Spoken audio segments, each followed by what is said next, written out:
O viés de hoje vai ser sobre os temas da concentração e da desconcentração. Desde muito antigamente, desde as tradições muito antigas, toda a reflexão do pensamento, toda a consideração do pensamento, da realidade, de uma abordagem inteligente de qualquer dado real, inicia pela separação entre o caos e a ordem. Um princípio de caos é um princípio de erraticidade.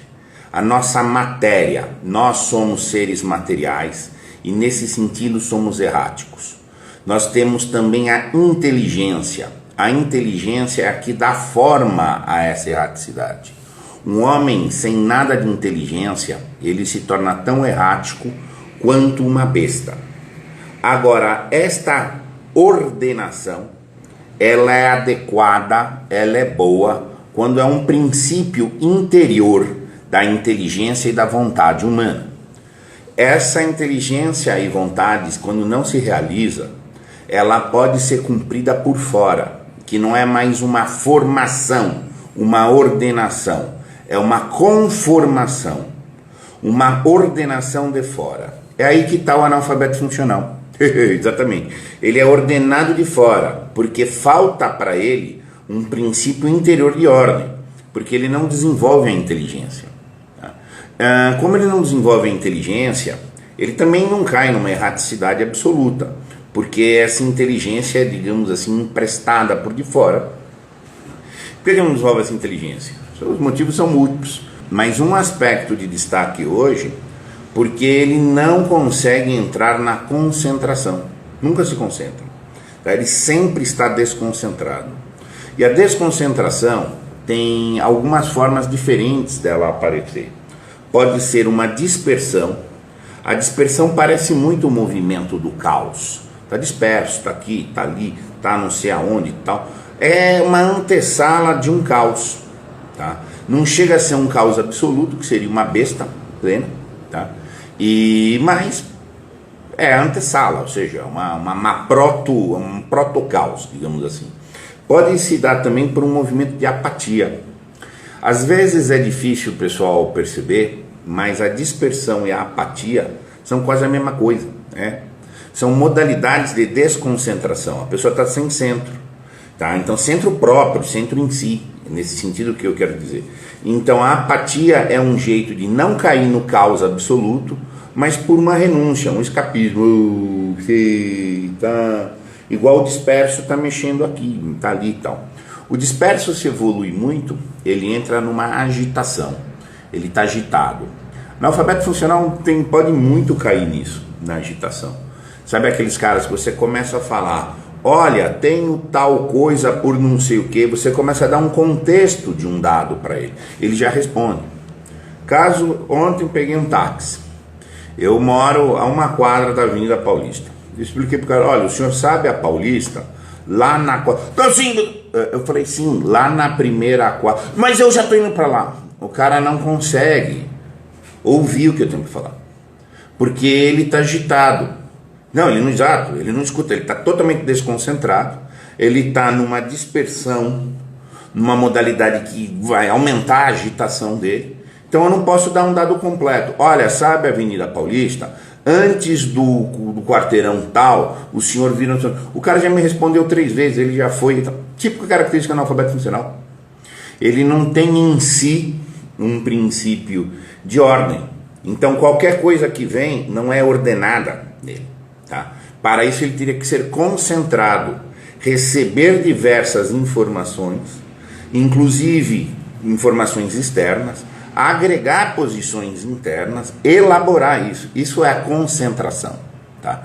Então assim, na hora que você fala energicamente, sim, eu falei, o senhor ouça, por favor. Aí o cara tem que entrar nisso, mas assim, você tem que empurrar, tá? Porque é analfabeto funcional, gente. Essa é a questão. Assim, como lidar com pessoas assim? Confesso que perco a paciência com facilidade. Claro, meu. Se você tem a ordem, se você é concentrado, você tem que... É muito perturbante o desconcentrado. Eu chego com um discurso correto pro cara. O senhor sabe a Avenida Paulista? Uma quadra antes do prédio da Gazeta, o senhor vira à esquerda. O cara já falou, já voltou e já disse e desdisse. E aí ele pega, olha, é que eu tô falando, daí ele interrompe e volta. Te irrita, meu, te irrita. Tem duas coisas que eles entendem. Como ele não tem inteligência, ele entende o mando e ele entende a gozação. Ele pode ser ridicularizado, o que ele entende quando ele é ridicularizado. E ele entende quando ele é confrontado. Mas é bruto.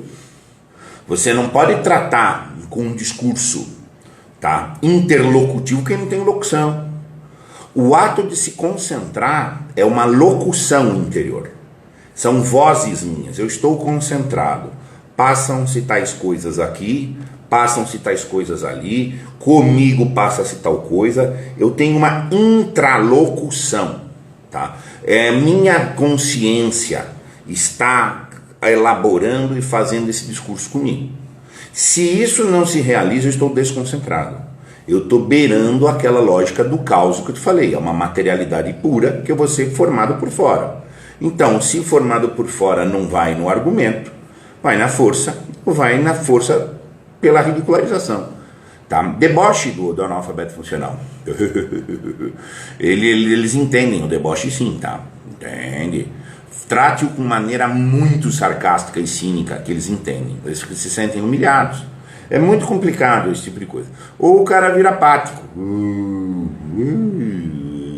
Exato, é terrível. Então assim, a apatia, a dispersão, essa agitação, são meios de não concentrar. E qual é o grande problema aí? O que nós somos? Nós somos concentração. Exato? Nós somos concentração, eu vou repetir. Na medida em que nós nos concentramos, nós conseguimos ter atenção, ter objetos, ter elaboração, e então nós existimos plenamente. Sim. Fora disso, a gente está em níveis pré-existenciais, pelo menos no sentido de pré-humanos. Quando você está concentrado, você pode viver o que é próprio da condição humana, que é a expansão. Se tudo você vai fazendo de uma maneira escapista, apática, mínimo de entendimento e dispersinho, tá? Você se mantém no mesmo lugar.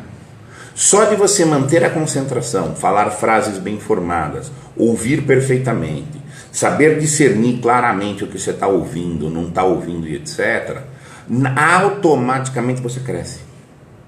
Automaticamente você cresce. Porque se realiza o que se chama uma forma de nutrição existencial. O disperso ele não nutre, ele é como se ele absorvesse alimentos, mas ele não retém nada, ele não tem nenhum nutriente. Não, exato. E simplesmente de comer direito, tá? A nutrição não é só um problema, gente, de víveres, é de afetos, é de inteligência, é de informação, é de reflexão e etc. A maioria das pessoas é analfabeta funcional no Brasil. Daí você vai tirar uma outra conclusão muito séria. A maioria dos parentes das pessoas são analfabetos funcionais. Isso é gravíssimo. Nas minhas mentorias, os casos mais recorrentes que eu tenho aqui, são de pessoas que são ridicularizadas pelos seus parentes, porque cultivam vida intelectual, porque cultivam um esforço de ser concentrado, porque cultivam um esforço de falar direito, e a família está nem aí, pode ficar debochando, pode não sei o quê, e inclusive desenvolver chacota. Se você não é analfabeto funcional, você fala as coisas com rigor, você está centrado, etc., as pessoas te chacoteiam. Aí você tem uma máxima que é a seguinte, uma máxima já vem desde o fundamento da medicina, tá?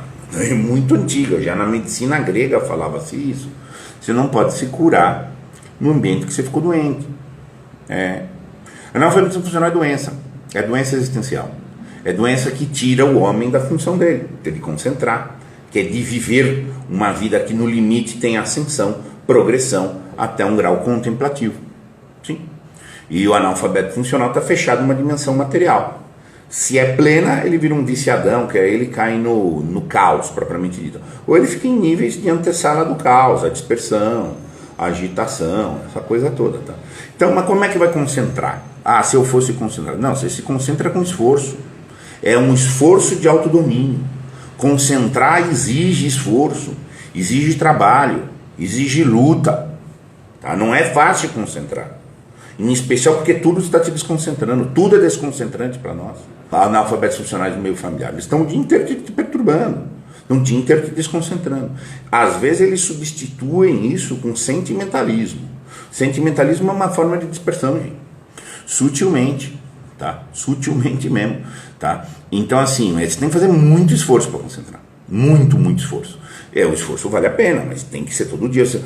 Então a concentração pertence à categoria da ação. Ela é uma ação humana. E por isso que ela é o que nós somos. Nós somos um princípio de ação. Cessou a ação, nós começamos a definhar. Tá? Então manter-se concentrado é manter-se ativo. O analfabetismo funcional, ele tem uma fachada de ativo, mas ele é passivo. E nesse sentido que ele é um cara que tenta ler sem pensar. Quando lê é pensar. Tá? Então ele pressupõe um prévio estado de concentração. Eu tenho um problema muito sério quando eu vou tratar assuntos no banco. Que eu vou tratar assuntos, qualquer assunto que eu vou tratar no banco, antes de eu ir ao banco eu estudo o assunto. Sei o que é, o que eu vou fazer, o que eu não vou fazer. Chego exatamente com a informação do que eu quero fazer. O bancário me odeia. Os bancários me odeiam. Porque eu sei mais do trabalho deles que eles sabem do trabalho deles. Então uma vez, eu troco de gerente direto no banco. Porque uma vez o gerente eu encontrei com o gerente meu, um que permaneceu bastante, falou: Vicente, o pessoal morre de medo de você, porque você exige que as pessoas saibam o que falam para você. Eu exijo que o bancário, quando me dá uma informação, ele saiba o que ele está falando. E aí, como eu pego pesado nos caras, os caras ficam irritadíssimos. Eu sou o cliente, passa para frente, ninguém queria me atender.